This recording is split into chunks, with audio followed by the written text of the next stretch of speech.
এই আপু দুটি কি বলে দেখেন, তারপরে কমেন্টেই মতামত জানান। বারার বাল কি করছে একটু শুনতে দাও তো, চিল্লাচিল্লি করিস নে, ক ক ক তুই ক। যে সব বাংলাদেশের নাইজার বাচ্চা আমাদের অন্ধভক্ত বলিস আমরা গোবর খাই, গোমূত্র খাই, তাদের বলছি আমরা শুধু গোবর খাই না, এই দেখ বাড়া গোবর মাথায় লাগাচ্ছি, চুল পাকবে না, আজীবন ইয়াং থাকবো, বুঝতে পেরেছিস? দেখ আমার বরের একটা বউ বলে বউকে কত ভালোবাসে, দেখ বউকে বুড়ো হতে দেবে না। তোদের তো ওরা 5টা করে বউ থাকে, তোরা ভালোবাসার কি বুঝবি? বাড়া নাইজার বাচ্চা। কে রে অন্ধভক্ত? বাংলাদেশের মানুষের না নাড়লে তো চলে না। অন্ধভক্ত কেমনি কয়? তুই নিজেই কি করলু? গুমুত খালি খাই না রে, মাথা তো মাখি চুল কালো করার জন্য। কে রে? আমরা তো চুল কালো করি কই, আমরা তো গুগবর লাগাই না। চুলে কি লাগাই জানিস? আমলকি লাগাই, মেথি লাগাই, নিম পাতা লাগাই, হত্তকি লাগাই, বয়রা লাগাই, এর নাম তো তুই জানিসই না।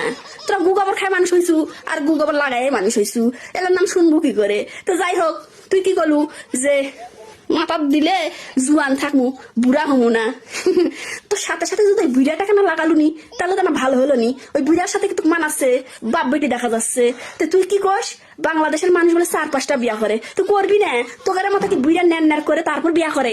বাংলাদেশের মানুষের জুয়ানি থাকতেই বিয়া করে, আর জুয়ানি থাকে দেখে 4-5টা বিয়াও করে, 4-5টা বউ থাকে। আর তুই কি করলু? তুই একটা বউ দেখে তো এত ভালোবাসে, তো ভালোবাসবি না? ওই বুড়া যদি ভালো না বাসে, তুই যে এদিক ওদিক নাম খুঁজে বেড়াবো, শালা পাড়ার বাল অন্ধভক্ত, হ্যাট।